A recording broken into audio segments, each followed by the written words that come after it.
Okay, good morning, and thanks for joining our 17th lecture of Classical Mechanics 1. Today is the 23rd of November, Tuesday, 2021. So last time we were talking about oscillations, in particular simple harmonic oscillations, which we will continue. Before we do that, is there any question that you had?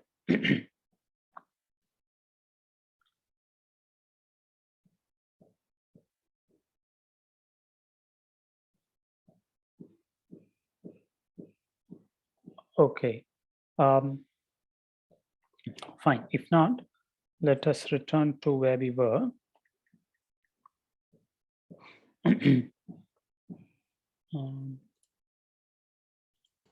Sir? Yes. No, I have a doubt from last lecture. Sure. Yes, please. I didn't quite understand how Newton's, like a conservative force Yes. is time reversal invariant. The trajectory, how is that time reversal invariant? Okay, what does that mean? Yeah. So specifically, my doubt is when you take the reversed trajectory, is that the solution of a different differential equation? Like in the sense that no, the very same equation. That's the whole point of time reversal. The movie of a trajectory played backwards satisfies the very same equation. So this remarkable fact is called time reversal invariance. No, I meant like initial conditions are different. Okay. Initial conditions that's a good question. It was a problem, in fact. But yeah, initial conditions, let's think of it this way. You throw a ball up towards up in the air. So you have some initial condition, which is the ball going upwards with an initial location, which may be a foot above the ground or so. And then it goes up, it reaches some maximum height and then starts falling down, and then comes back and reaches your hand, perhaps. Now you can decide to play this movie in reverse. Now depends where you begin to play it in reverse. That's a very important matter.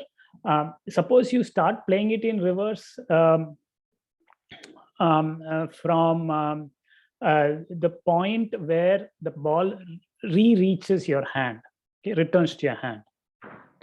Then at that instant of time, the ball is actually moving downwards. But you are supposed to play the movie in backwards, right? So the initial condition you will choose then is to reverse the direction of velocity at that instant of time. So you will, when you play the movie backwards, what will you see? It is as simple as that. You will basically see a ball moving upwards. So the initial condition, the velocity of the initial condition will be reversed in sign. That is a short answer to your question. Position does not change. Okay, so the force at any given location is still the same. All we're saying is the initial conditions are different. The initial condition will be reversed insofar as the direction of velocity is concerned. That's all. Okay. That's all. Position does not change. Yes. Any other question about this?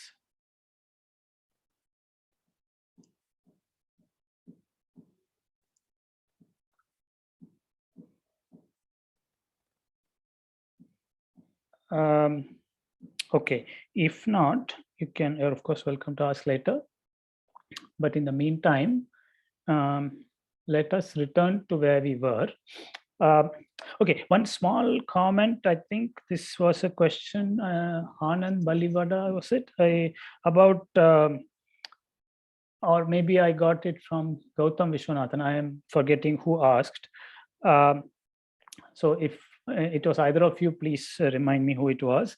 When we say a solution of Newton's equation, we mean a solution for some amount of time.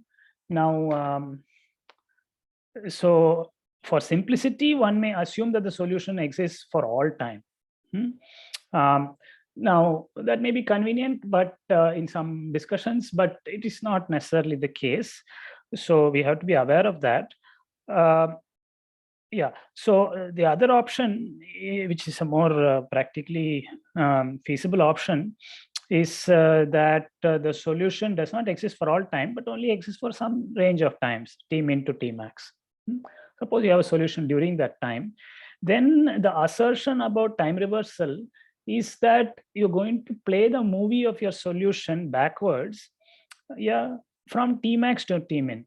Okay. So then the assertion is that the solution X evaluated at t max minus t is also a solution of the original equation of motion, where this time runs from 0 to t max minus t min. Okay, I hope this was not too much of a tongue twister. Yeah, so if you have a solution only for some duration, namely t min to t max, then you can only play it backwards from t max to t min. It's as simple as that. And this is just some fancy way of saying it. The reverse solution also will start at t equal to 0, but it will go up to the duration that you have available, and that duration is this difference, t max minus t min. So that is all that's being said here. And here we are writing it as x of t max minus t.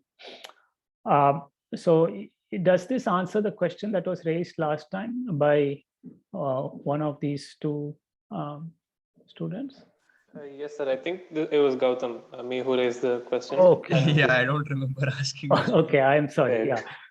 Yeah, I must be excused because your voices are similar. At least this is my imagination. But okay, thank you, Gautam. So is this clear now? Yes, sir. This makes a lot of sense. Thank you. Okay, thank you. Yeah, but it was a very apt question because yes, the solutions of Newton's equation are not presented to you for minus infinity to infinity. That is not always the case. So we have to admit a shorter duration or many times. And Srimati's question now, I hope, further clarifies how initial conditions for the time reversed trajectory are to be arranged. The velocity direction is to be reversed in direction. That is the simple thing. Okay, now moving a little bit forward, we began discussing small oscillations and had in mind the following physical setup. You have a spring which has some natural length L0 and is being elongated or compressed. So in this case, it's elongated. In the other case, it is compressed. But in either case, the nature of the spring is that there is a restoring force that tends to restore the length of the spring to its undisturbed length L0. As a consequence, the particle which is attached to the end of the spring oscillates back and forth. Now, we are going to ignore friction in this discussion, though one could include it. So we will describe this as a conservative system in the absence of any friction. Now, the basic approximate law that concerns such motion is Hooke's law, where the force is -1 times kx. Of course, these are all vectors. So, I mean, if you like, I could write F vector as minus kx vector also. Yeah, where x vector is the displacement from equilibrium.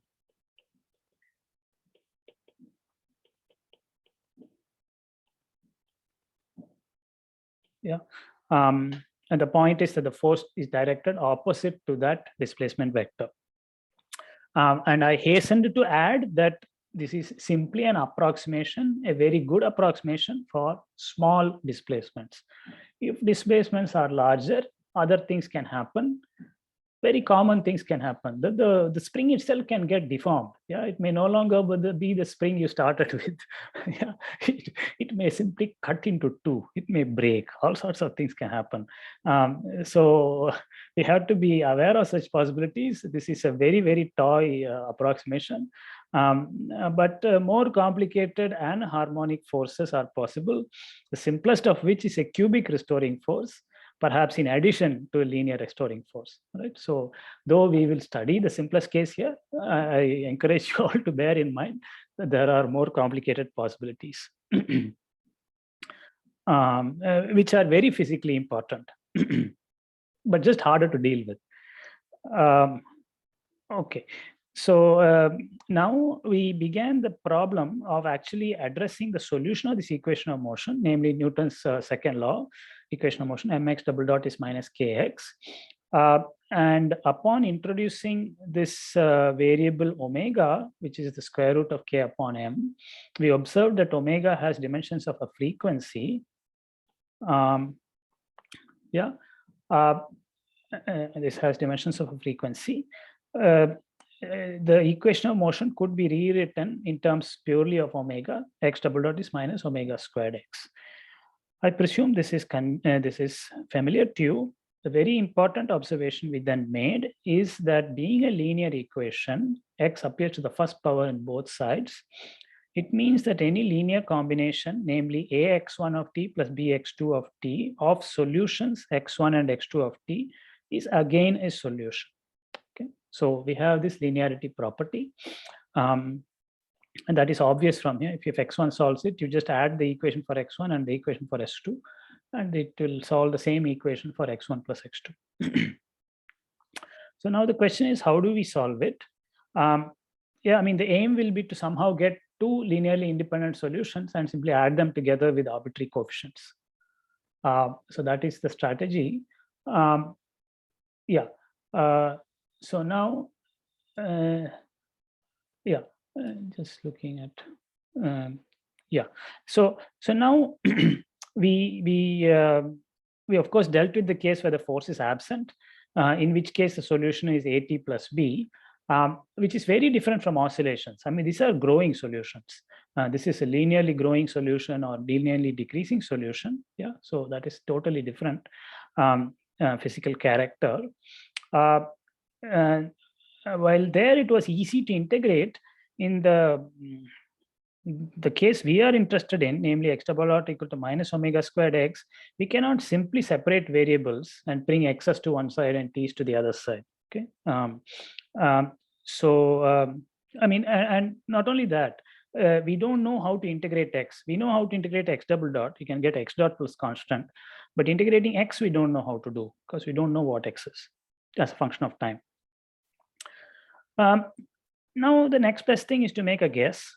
Yeah, a guess for the sort of function that may be a solution.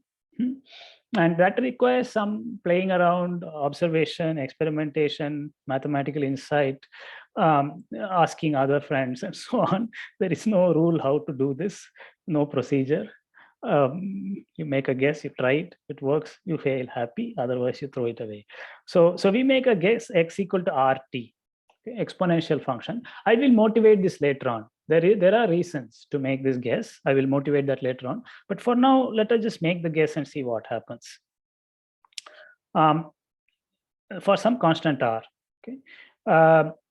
Now, of course, you may say that why should you consider an exponentially growing or decaying function of time? That doesn't look like an oscillatory motion which you physically expect at all.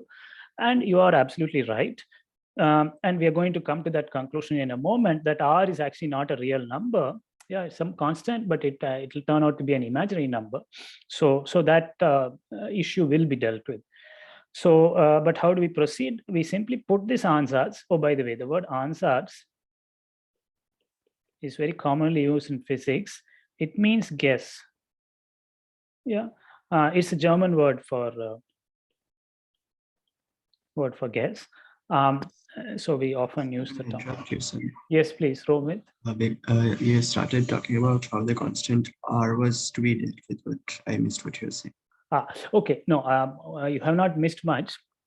All I said is, as a function e to the power of RT, if r is real, I can plot that function. It is a growing exponential, e to the power of RT, if r is greater than 0. And this is, I'm plotting, we are making a proposal that x of t is e to the power of RT. Now, r could be positive, r could be negative. In both cases, this is the sort of solution you would get. Neither of them looks like an oscillating particle, right? I mean, here the particle's position is just going unboundedly. Here the particle's position is reaching 0. Neither of them describes an oscillating spring. So you may legitimately raise a doubt as to why this proposal is physically justified? Yeah, and my answer to that was that R turns out not to be real, turns out to be imaginary, and that is what I'm going to explain. So in a moment, it will be further clarified. Is that okay so far? Yes, I think. Yeah, okay. Now, putting this guess inside the equation of motion, namely x double dot is equal to minus omega squared x. So if you put x equal to e to the power of RT, you will get x dot is equal to r e to the power of RT, and x double dot is equal to r squared e to the power of RT.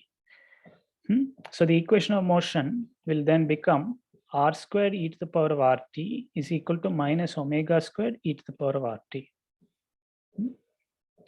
Now, the exponential function never vanishes. Okay, so I can cancel that. I mean, even if it did vanish, which it doesn't, you could look at the places where it doesn't vanish and cancel it. Okay, but it is a very fundamental property of the exponential function that it never vanishes anywhere, no matter whether the argument is real, complex, whatever. Okay, so having cancelled that, you get the equation r squared equal to minus omega squared. Remember, omega is fixed. Omega is a physical parameter coming from the material properties of the spring, namely the force constant and the mass of the particle. The problem here is to determine r, which was part of our guess. There are two possibilities, namely r equal to plus or minus I omega. Is it okay so far?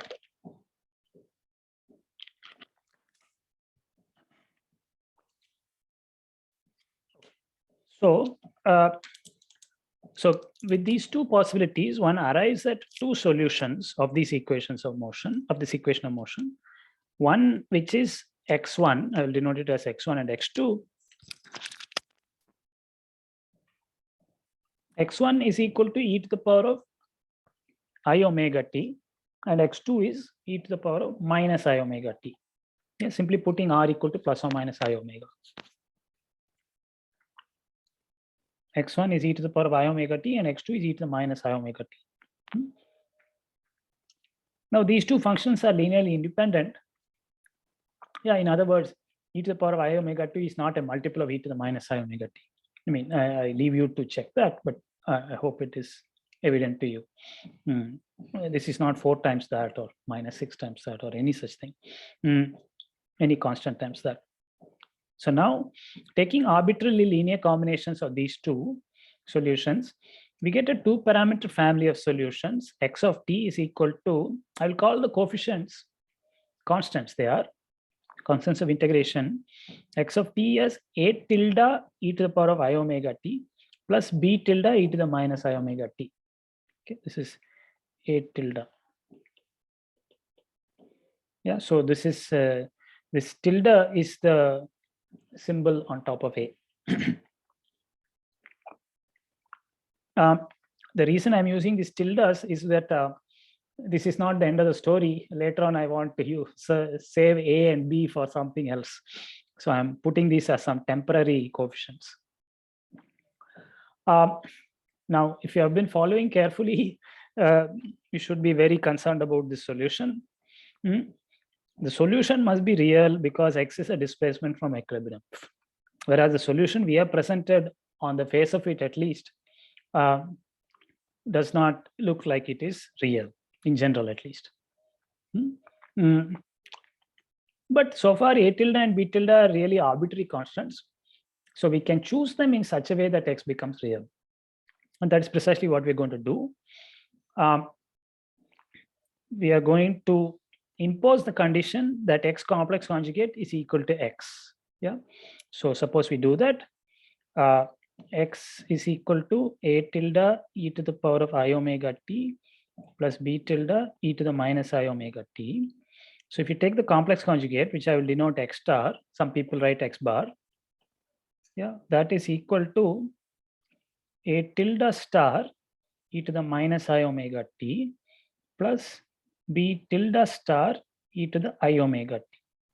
Okay, now we compare the two and equate them and conclude that a tilde star, which is the coefficient e to the minus, should be equal to b tilde. And B tilde star must equal A tilde.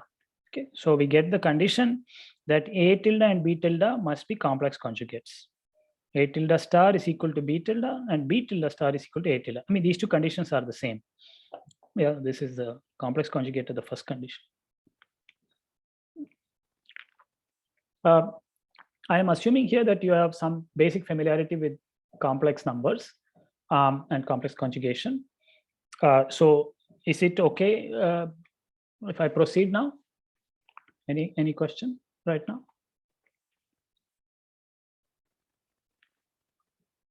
Okay, so what we will do now, because we want to write a solution which is manifestly real. Okay.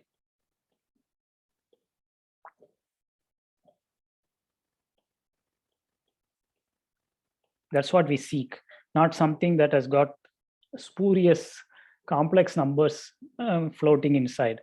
Yeah, so what we will do is to write A tilde and B tilde in terms of the real and imaginary parts. So for instance, A tilde can always be written as some capital A tilde plus I B tilde, where capital A tilde and capital B tilde are real numbers. And then as a consequence, B tilde, small b tilde must be given by the complex conjugate of this, namely A tilde minus I B tilde. All right. So putting in these formulae in the solution we had obtained previously, we get the following expression. I'm basically combining the e to the I omega t and e to the minus I omega t terms, and they now have a common coefficient capital A tilde. And similarly, I combine the e to the I omega t minus e to the minus I omega t terms, which have a common coefficient B tilde. Okay. So to make a long story short, well, not such a long story, we see here that from Euler's identity, which says,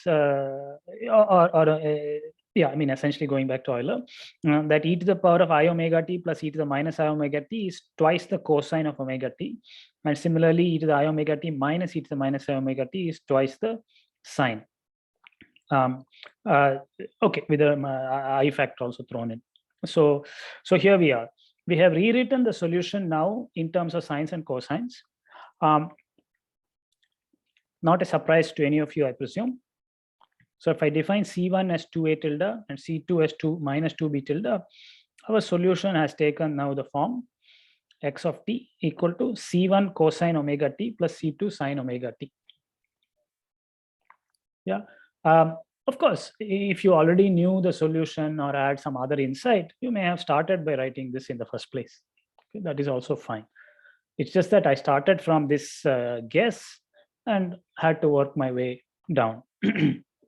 Yeah, where C1 and C2 are two real constants of integration, because remember they were defined in terms of these real quantities, and they are to be determined. You have to find them using initial conditions.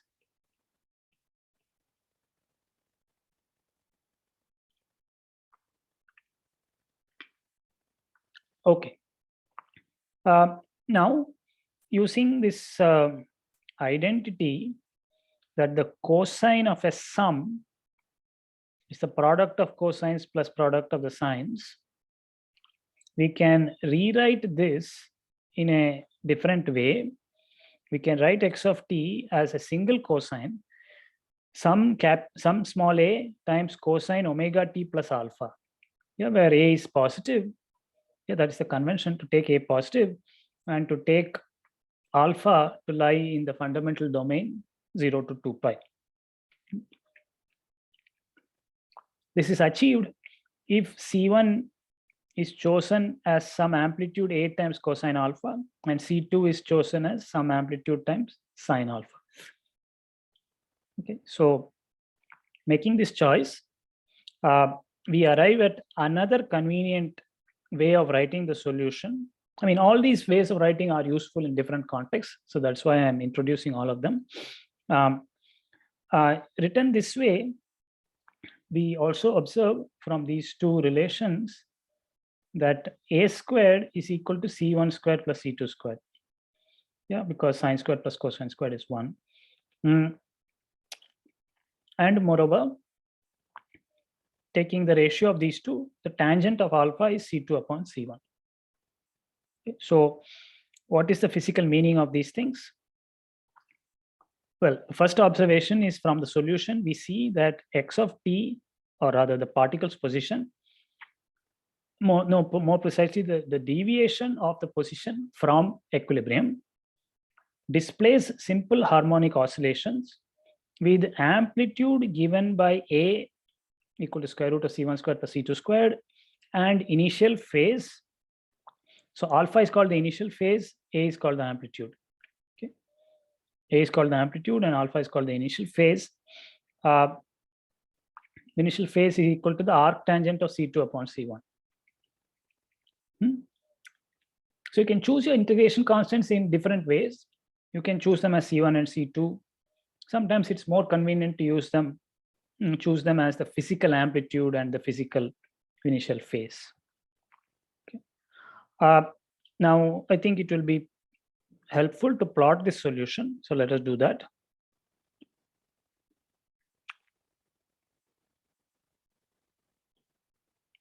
So the solution we have got is x of t is equal to A cosine omega t plus alpha. So omega is fixed.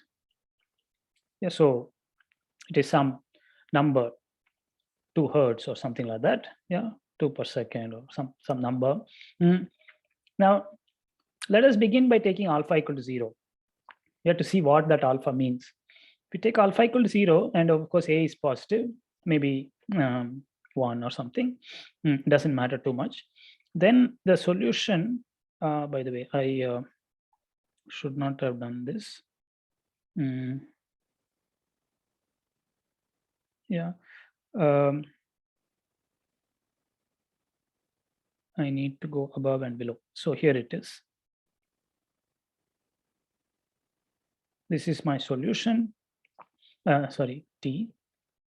The amplitude A is the height of this.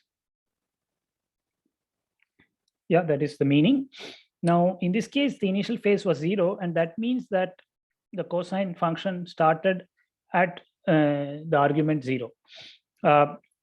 So now, can you say physically, what was the initial state of the particle? Could you please tell me in the figure I have drawn? Can you interpret that physically? What was the initial state of the particle, of the spring? At an extreme point. Yeah, extreme point in what sense? Can you be even more descriptive? Maybe maximum length of the string. But okay, maximum length. Yes. Yes. Yes. The string has been stretched. But see, I said initial state. So I want you to elaborate further. See, state means something more. So yeah, the velocity is 0. Yes, velocity is 0. And indeed. Displacement is maximum. Correct. Yeah. So so this initial state we are considering here is one where the spring has been stretched, yeah, as opposed to compressed, because x at 0 is positive.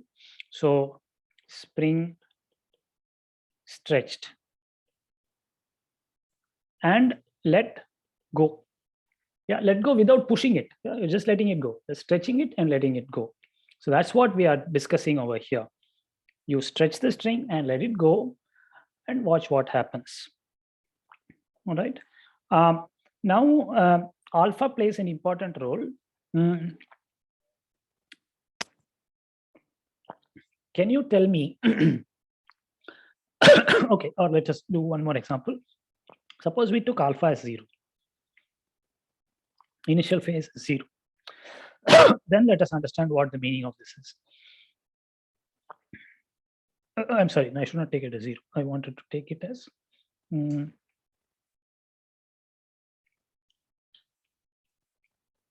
let us take it as pi by 2. All right. Now I need to redraw this figure. So at t equal to 0, I'm going to get cosine of pi by 2, which happens to be 0. And then the function is going to go down, then up, down, up, and so on. Yeah. Now we need once again. So I think last time Aryan told us what this initial state is. Okay, this time, could you tell me what is the initial state of this particle Sir, or of the spring? Yes, please. so the spring is not elongated. It's like no compression or no elongation. Correct. And it is after that it is like released with velocity. It's not released, like it is pushed with the velocity. Exactly. So in the at time, compression direction. correct, exactly. So at t equal to 0, spring is at its natural length,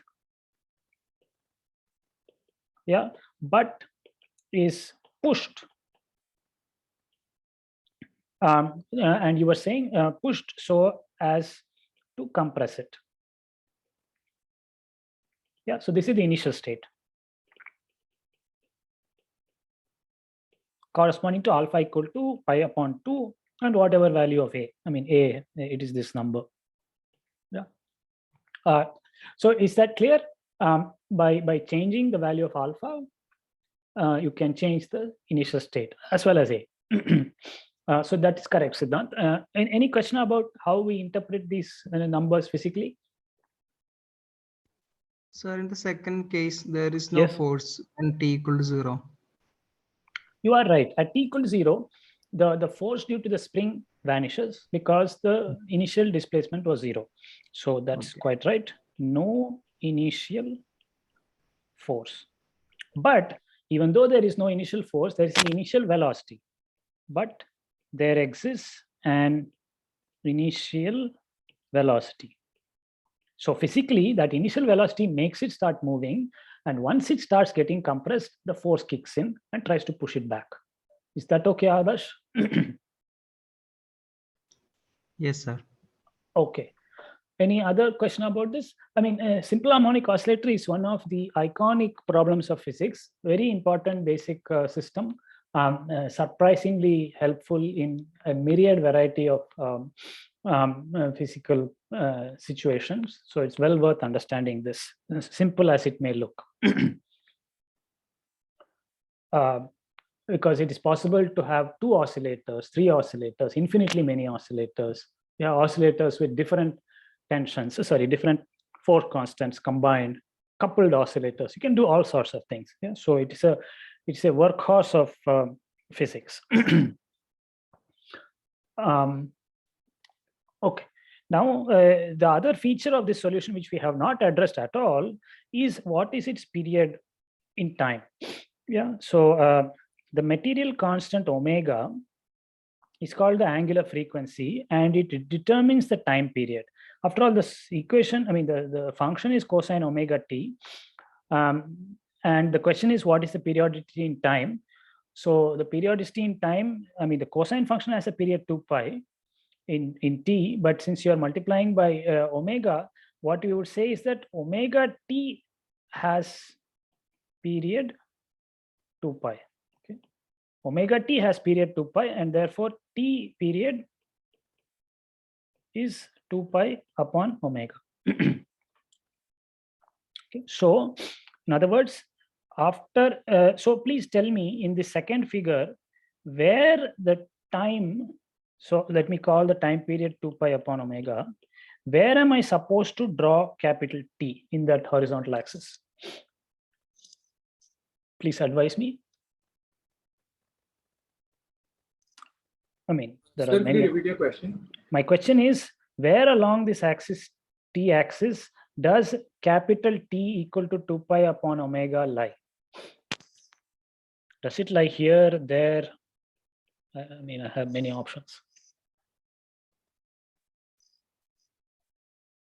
Sir, after like one crest and one trough. Precisely, yeah. So the cosine function is periodic with period 2 pi. So that means over here. So this is the time t. Yeah. So it is not enough for the particle to return to its initial location. It has to return to its initial state, which means the nature of motion must also be reproduced. If you thought that this was the time period. That is wrong, because after this time, though the position has returned to 0, the direction of the motion is the opposite. Here it was being compressed, here it is being expanded. Yeah, that is not periodic. You have to wait one more time of t/2 to reach the period where at that instant of time, the particle is once again at the origin, no compression or expansion, but is moving to compress the spring. So this is the period of small oscillations. We notice that this time period is independent of the amplitude. That is very important. Yeah, so it's independent of the amplitude, which I had called A. Yeah, of course, it depends on omega is square root of k upon m. So it does depend on the mass of the particle. And we do observe, can you tell me a stiff spring, yeah, would have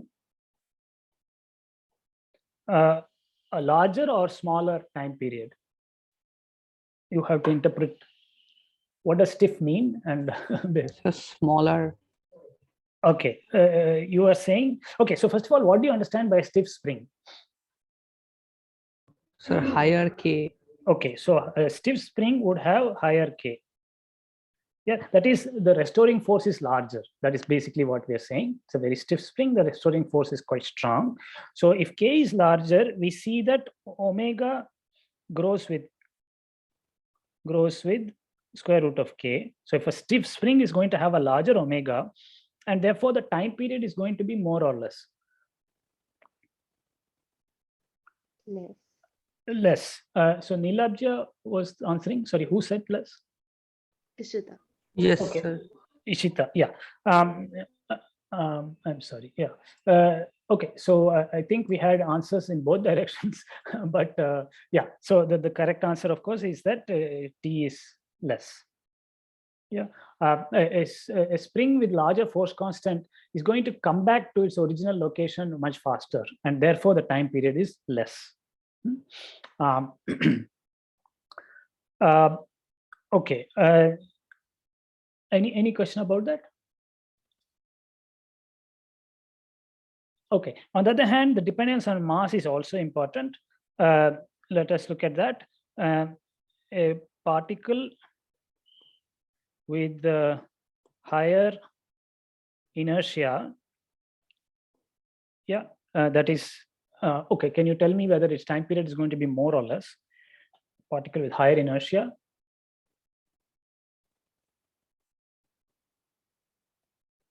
More. Yeah, would have a larger time period. Yeah. So, I mean, basically the particle is not wanting to move very much. So it takes longer to come back. I mean, in a very colloquial way, you could think of it that way. But the precise statement is that if m is larger, omega is smaller, and therefore T is larger. Okay, so a heavier particle with more inertia is going to have a longer time period. Okay, so these are some qualitative features of the solution we have arrived at.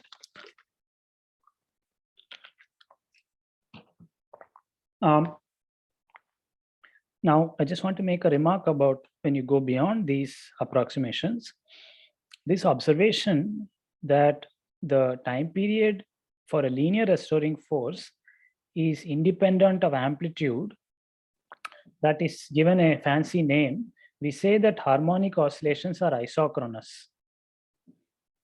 Isochronous means chronos has to do with time.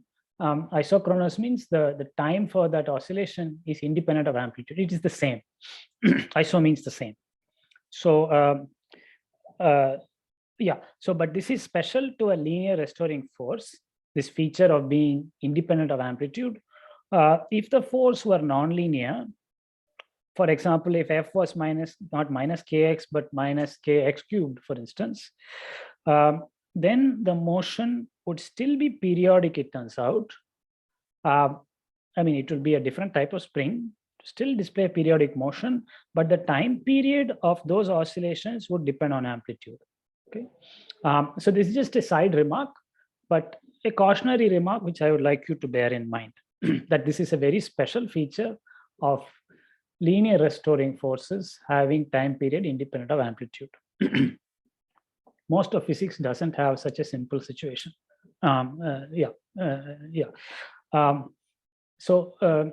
Any question about this remark? It's just an assertion at this stage. One has to study more to understand it. Not yes? a question, but someone is trying to come in. Oh, okay, I'm sorry. I did not follow. What is your, somebody is trying to join? Yeah. Aha. You mean I have to admit somebody whom I am not admitting? It doesn't show anyone. Yeah, it doesn't show anybody. So, okay. Okay, if the person does try once again, we will admit them. Did you notice who the person is? Okay, we'll deal with it when the matter comes up again. Okay, let me just made Ankit a co-host. Yeah, let us go back. Now, I want to give a different viewpoint on solving this equation of motion that will exploit some of the things that you have done in the previous assignments. Now, Newton's second order equation of motion, mx double dot is equal to minus kx for a spring, small oscillations of a spring. Okay, perhaps that was, yeah, Vijay and Rai was joining. Okay, so this second order differential equation may also be written as a pair of first order equations, basically by introducing the momentum mx dot as a second variable, so to speak. So if we think of x and p as two variables, then we can write a pair of first order equations for the evolution of each of them. On the one hand, x dot from the definition is simply p upon m. Yeah, this follows from the definition of linear momentum. And now the force law, Newton's second law, becomes p dot is equal to force. So p dot is minus kx. Okay, so this is something you have done a couple of assignments ago. Now this pair of linear equations can be written in matrix form. So this has enormous advantages. Yeah, so the first thing is to observe how it can be written in matrix form. So I introduce the matrix. See, x dot involves only p and p dot involves only x. Yeah, so this matrix is purely off diagonal.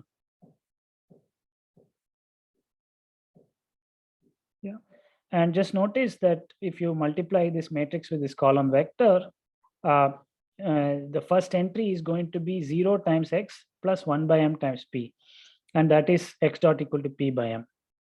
So you recover the first equation. The second equation says p dot is equal to this row dotted with that column, so minus kx plus 0p. So p dot is minus kx. Okay, so this way of writing the equation is this is a matrix formulation of the equation of motion for a simple pendulum. So, sorry, for a simple harmonic oscillator. So just to put it in context, this system of first order equations, so it's a system, it's no longer a single equation, it's a system of first order equations, is of the general form v dot equal to av. Yeah, where v is this column vector x comma p and a is this 2 by 2 matrix. Yeah. Okay, has everybody followed how we wrote it in matrix form? Okay, great. Now this form is nice because it makes it clear why the exponential guess or ansatz was a good one. Okay, because this looks a lot like equations which we can solve by direct integration. Yeah, indeed, let us look at the equation y dot equal to ay, which is a toy version of this. Yeah, one-dimensional version of this, y dot equal to ay. So then you will write dy by y is equal to a dt. which we now know how to integrate. Log y plus constant is equal to 8t, which then you will exponentiate and say that y is equal to y of 0 times e to the power of 8. Yeah, so that constant of integration I have taken as the logarithm of the initial location. Or its reciprocal. Yeah. Okay. So since we know how to solve this first order equation, now the guess that the solution V must have a very similar form is well justified. V dot equal to AV. Yeah. So comparing, we see that the solution must be given by V is equal to V of 0, or more precisely exponential of 80 times V of 0. Okay. So inspired by what worked here, we are going to guess the solution of this equation. Yeah. Now e to the power of 80 is called the matrix exponential. You have all met it in the assignment previously. It is defined via the exponential series summation 80 to the power of n over n factorial 0 to infinity. Yeah. So we are proposing this solution V is equal to e to the power of 80 V of 0. So e to the power of 80 is a 2 by 2 matrix. That's very important. A is a 2 by 2 matrix. E to the power of 80 is a 2 cross 2 matrix. V is a column vector. So I had to write it this way. I cannot put the V on the left hand side. Okay? I'm multiplying a 2 by 2 matrix by a column vector. Okay. So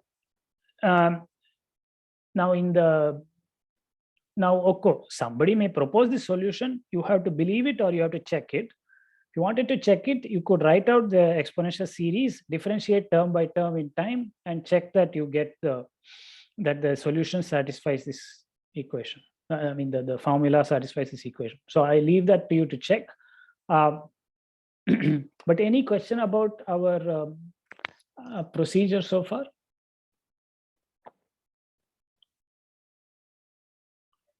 I mean, the assertion is that d by dt of e to the power of 80 is simply a e to the power of 80 if A is a matrix. Okay, it is just like if A was a real number, the very same formula continues to hold. And if you wanted to check this, what you will do is expand e to the power of 80 in an infinite series, both on the left and on the right, differentiate term by term, and then compare. Yeah, and the terms should match one by one. Yeah, and then this series is, it turns out it is absolutely convergent.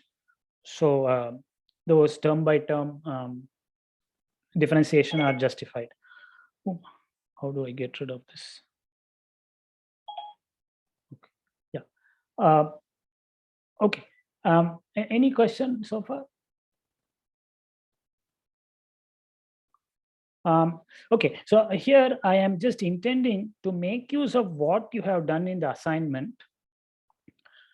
In the assignment, you have actually calculated the matrix exponential of this matrix A times T, and the answer, after all your efforts, summing up this series and observing they are all adding up to some sines and cosines, is given over here. E to the power of 80 is this 2 by 2 matrix. Now you see why we did all that work in the problem set, because it gives an alternate approach to solving the harmonic oscillator. In fact, it gives a very nice and elegant solution. If we now take this exponential of 80, it has 4 entries: cosine omega t, 1 upon m omega sine omega t, minus omega sine omega t, and cosine omega t. Suppose you take that and multiply it by the vector x of t, p of t, multiply things out, you will, x of 0, p of 0. Yeah, after all, our discussion was that v of t is equal to e to the power of 80 v of 0. Yeah, so I should put zeros here. So if I do that and multiply this way and that way, I would get x of 0 times cosine omega t plus p of 0 times 1 by m omega sine omega t. Okay, so that is the x of t solution. and the second row is multiplying this and that, you are going to get minus m omega x of 0 sine omega t plus p of 0 times cosine omega t. Okay. So this is a very nice formula because it has given the solution in terms of initial values of x and t. Yeah, so that is really very nice. If somebody tells you, I start here with this momentum, where am I going to be at time t? Well, this is the answer. Okay. So we can, of course, verify that we have done this right, that this actually solved the equations of motion. Namely, if you differentiate this x dot, you should get p upon m. So yeah, so I leave you to check that. If you differentiate in time, you're going to get a minus omega sine omega t, which then will match this term. And then if you differentiate this in time, you will get omega cosine omega t. The omegas will cancel and you will get this term. So you will recover x dot equal to p upon m. Similarly, if you differentiate p, you will get minus kx. Okay, so this is called the solution to the initial value problem. Initial value problem means solve the equation of motion given the initial values of coordinates and momenta. This phrase initial value problem is usually abbreviated IVP.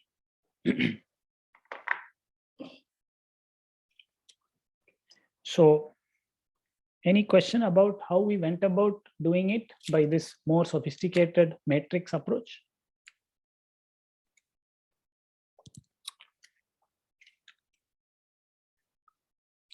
And I hope this also justifies why we did all this in the assignments, calculating A to various powers and adding them up. Yes, sir.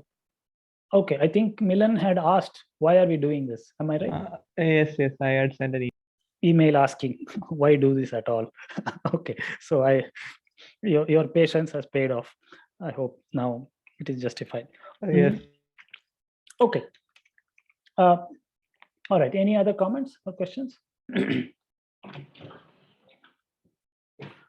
Okay, if not, I want to look at one more example system, a model system, which is a simple pendulum.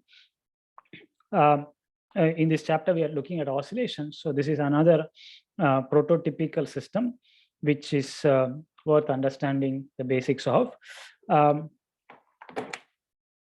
Yeah. So I wish to discuss what is called a simple pendulum. The word simple is a little bit, I mean, it's traditional. It is simple as opposed to compound. Yeah, I mean, a compound pendulum is if you have several bobs and so on. Yeah, so it is to distinguish it from that. But you are free to simply call it a pendulum. Now, let us begin with a qualitative description of the system and the equations of motion. Okay, so what is a pendulum? So we consider a bob, which for most practical purposes is a heavy mass, small heavy mass, M, suspended from a nearly massless rigid rod of length L, clamped at a pivot, as shown in the figure. Okay, so in this figure, we see what the system is like. You have a pivot which is fixed. You have the x-axis pointing rightwards, the y-axis pointing upwards, gravity pointing downwards, acting downwards. A nearly massless rod. So the rod is very slender. I mean, it is a reasonable approximation for many practical situations. And the mass then is all concentrated at the end of the rod in a particle there, a small bob of mass M. Yeah. So now the forces acting on the bob are two. One is the tension in the rod, and the other is the downward acting force of gravity. Okay. But before discussing those details, let me further restrict the motion of this pendulum, let us say that the bob is free to move in a vertical plane, subject to Earth's constant downward gravitational force. Okay. Now, if you don't put this restriction, that is that the bob moves in a plane, then you get what is called a spherical pendulum. That is, the bob is free to move in all, not on just on a plane. Then we get a spherical pendulum. That is the one that is not confined to a vertical plane. So we will focus our attention on what is called a simple pendulum moving in one plane. Now this describes an idealized simple pendulum. It is of course used in clocks. At least it used to be much more. It also used in other things. For example, a heavy pendulum bob, also called a wrecking ball, may be used to demolish buildings. Can take a big crane, crane that is suspend a big heavy ball from that. Then suppose you have some multi-story building here, which you want to demolish. You could set this bob in motion, bringing the crane nearby and basically break the building. Pendulum has various uses. A simple pendulum is also a conceptually interesting system, which we will use to illustrate many concepts of mechanics. So that is the main purpose for us. Now I want to describe the qualitative motion. Any questions so far on the setup? I have not yet defined the angles and so on. I'll do that in a moment. Okay. Now, from our experience, which I hope you have some watching pendulum, we know that the pendulum is in stable equilibrium when hanging vertically downward. Okay. So when hanging vertically downward, the downward gravitational force is balanced by the upward tension force in the rod. Okay. So and small perturbations do not take the bob far away from its initial location, namely hanging vertically downwards. Okay. So we say that that is stable equilibrium. In other words, a small push makes the bob oscillate through small angles, always remaining close to equilibrium. Okay. So that is why we call it stable equilibrium. Now, this idealized pendulum is also in equilibrium when it is balanced vertically upwards. Okay, that is something we are not very familiar with, but I hope you can imagine that possibility. The reason we are not so familiar with it is because it's a very unstable equilibrium. Of course, we're going to write down the equations of motion and then see that this is actually a static solution, a pendulum balanced on its head, vertically upwards. But we don't observe pendula that way because those are very unstable solutions. A small push in either direction will take the bob far from the point of equilibrium. Okay, so small push will bring it down. Okay, so we are aware of two types of static equilibrium, static solutions, okay, or static states. Time-independent states.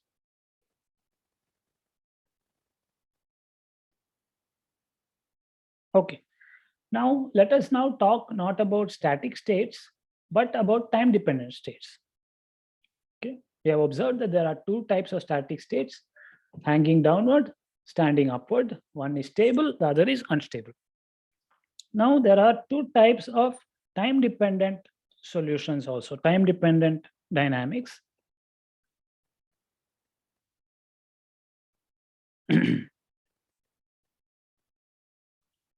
As opposed to static solutions.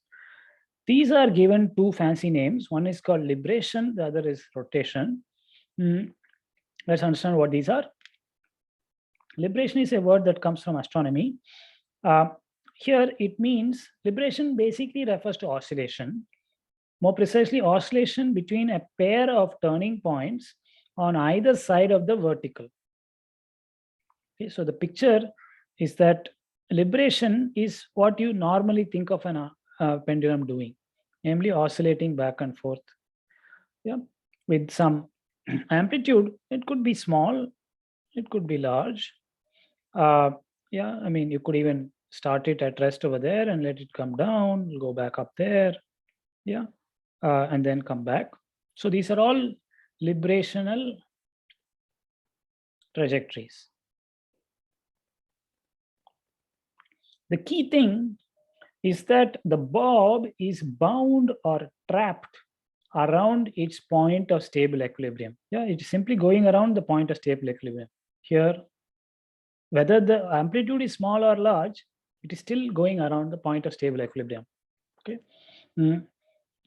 So we will say that the particle, the pendulum is trapped or bound. Okay. Now, if you increase the amplitude to such an extent or give it a large kick, a very large initial velocity, then a very different kind of motion results. Namely, the pendulum, if it is pushed this way with some large velocity, can simply go round and round. Yeah. Of course, I'm not saying it goes uniformly round and round.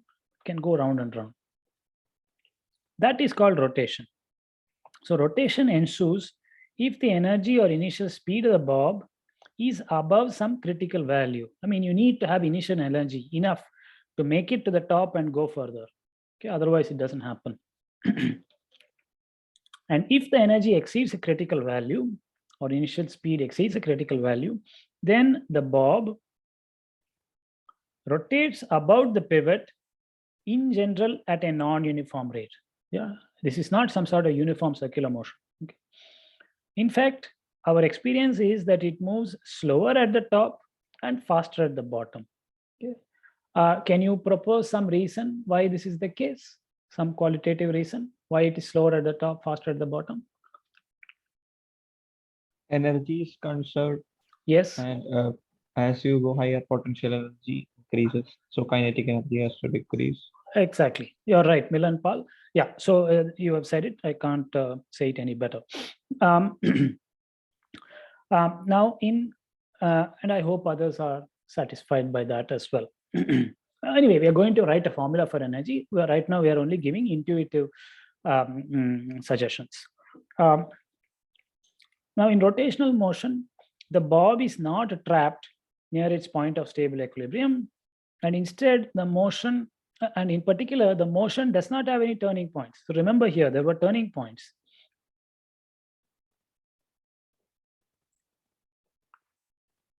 Yeah, so these two are turning points.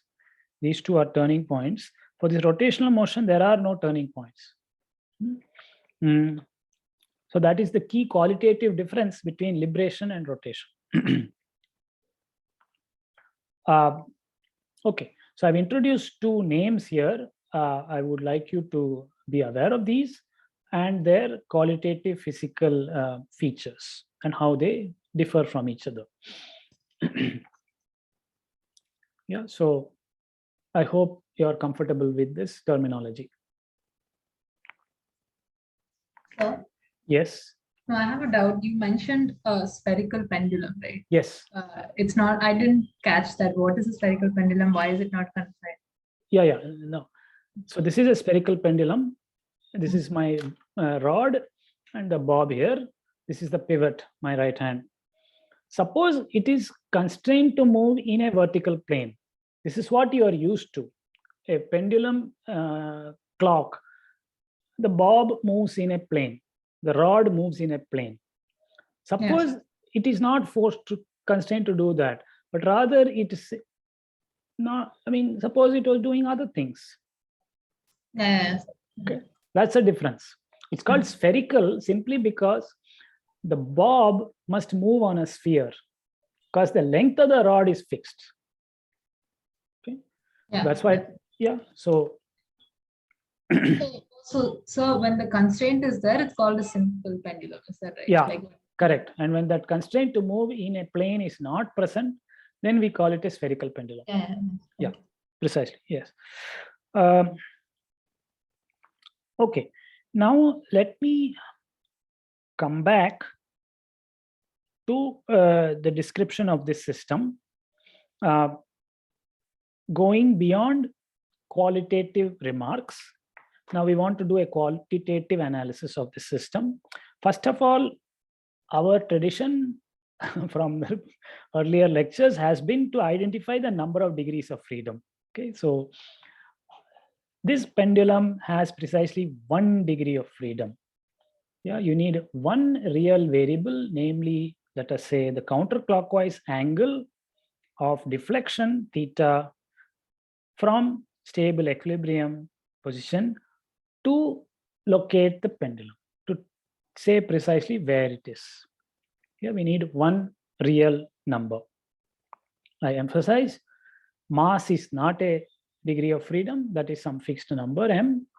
Yeah, you need to say what is my current angle of deflection, then you can locate the pendulum. So we say it has 1 degree of freedom.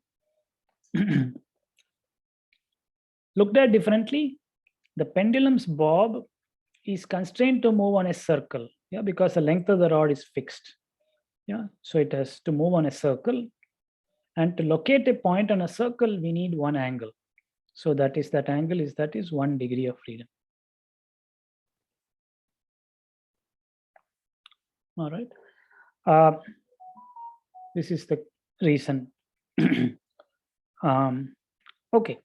Now let us come back and look at the detailed details of the forces. Now we have set up our coordinate system where x points rightward, y points upwards. As a consequence, z will point out of the plane of the, the right hand thumb rule, going with fingers curling from x to y, will force the thumb to point out of the plane of this screen, and therefore z points out of that. We will also find it convenient to talk about an angle of deflection theta, and therefore there is going to be a theta hat vector also in the direction of increasing theta, pointing tangentially. In addition to that, we will have a radial vector which will point radially outwards at any point. Yeah, suppose a unit vector. Including at the current location, there's a radially outward vector. Okay, so now with that setup of our coordinates, both Cartesian and polar, we can now write down the forces and acceleration. Now the downward gravitational force, because y was chosen upwards, is given by minus mg y hat. Okay, so it points downwards and therefore the minus sign. We are resolving that into a radial component and a tangential component. Okay, that is easy enough. If you just have to look at the setup here, this angle is theta, and therefore this angle is also theta. Mg is what is downwards. So you have mg cosine in this way, the radial direction, and in the tangential direction, you have mg sine. All right, so I hope that is clear. Okay. Now the radial gravitational force, because the length of the rod is not changing, must be balanced by the tension in the rod. Okay. So we conclude that the tension in the rod at any instant of time where the angle of deflection is theta must be given by mg cosine theta. Okay, so the tension is pointing this way. So T, the tension is proportional to minus r hat. Okay, it's radially inwards. So in particular, we conclude that the tension in the rod cannot be independent of time, because theta will change with time, and therefore tension must also change with time.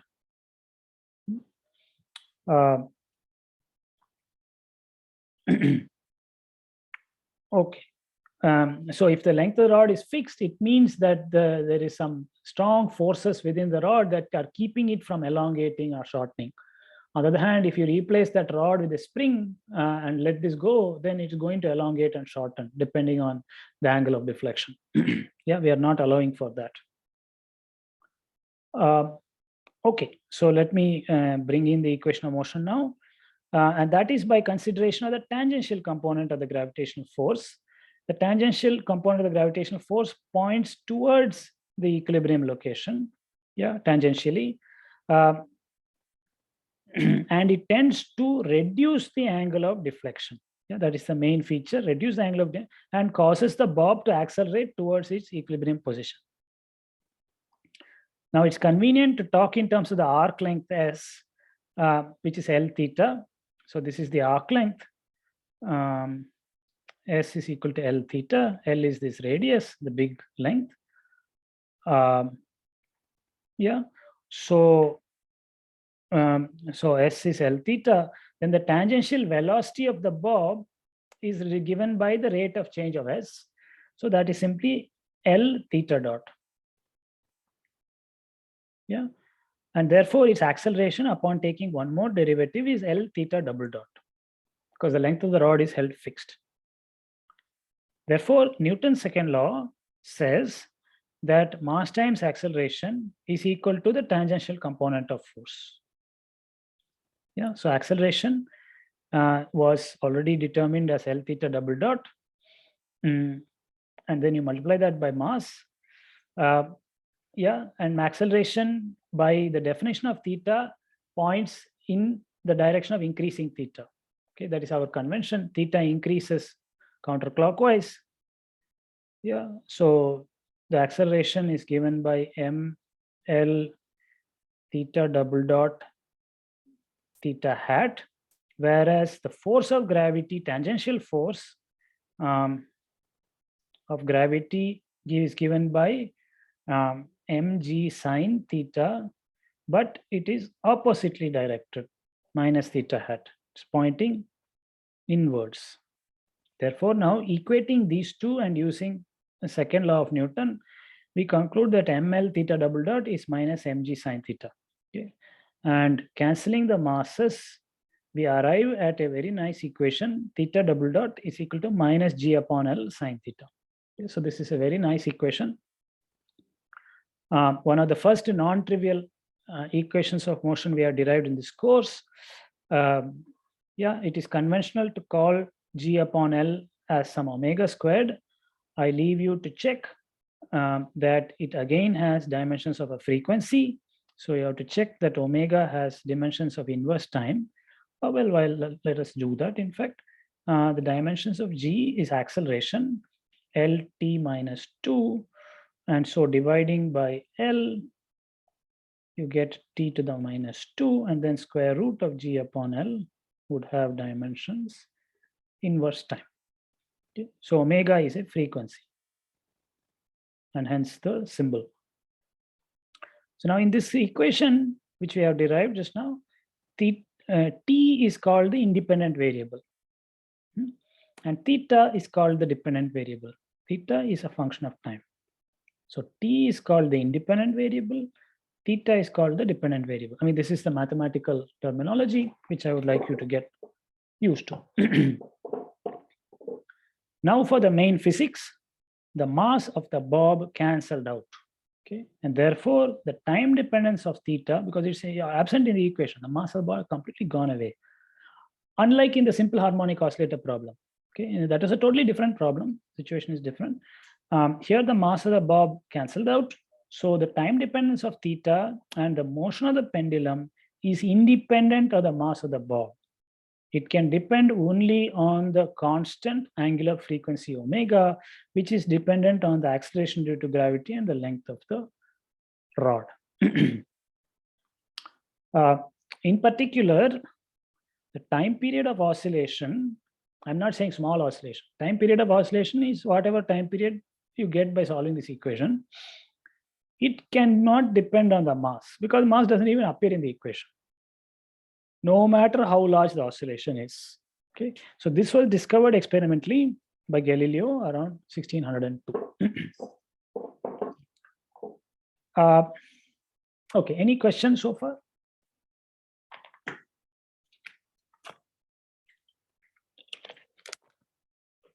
Okay, so I will wrap up shortly then.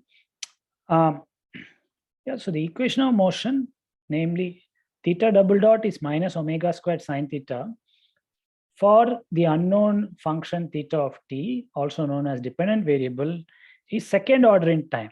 Okay, that much is clear. Second order in time, it's a differential equation. ordinary differential equation.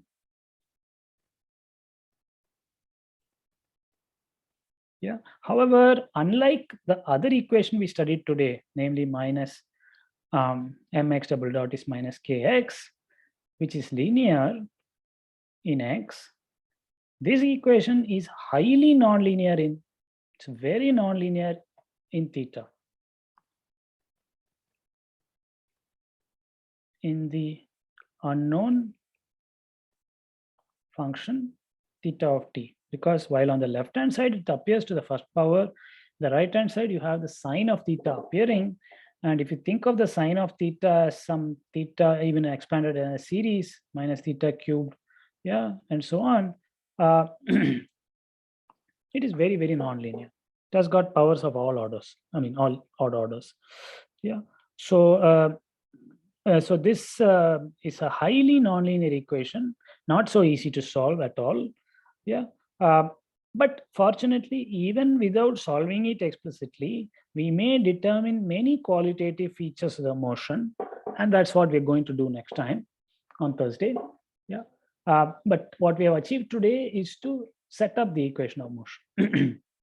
So any question about that achievement?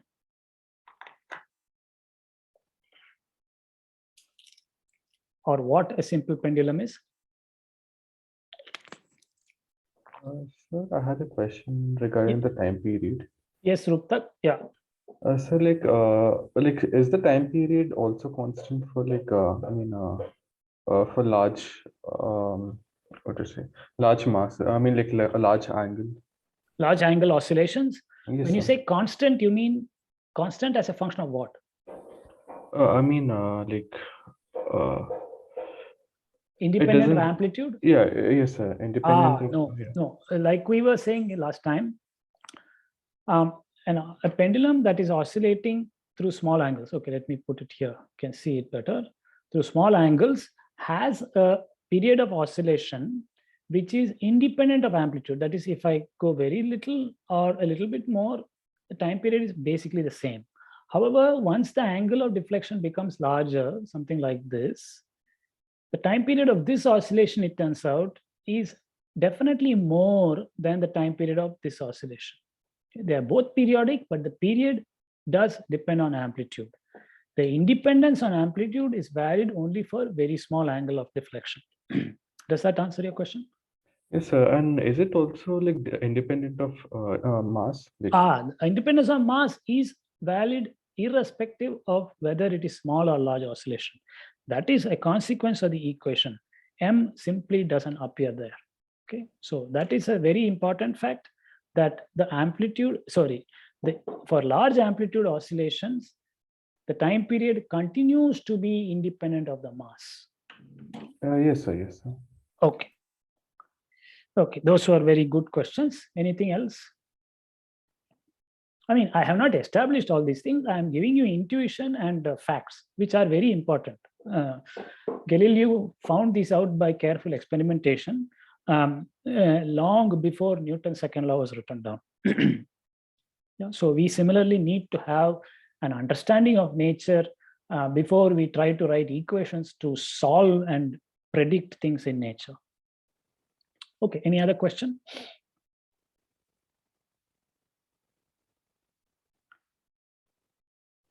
Okay, if not, we shall stop here and continue on Thursday. Thank you for your attention and have a good afternoon.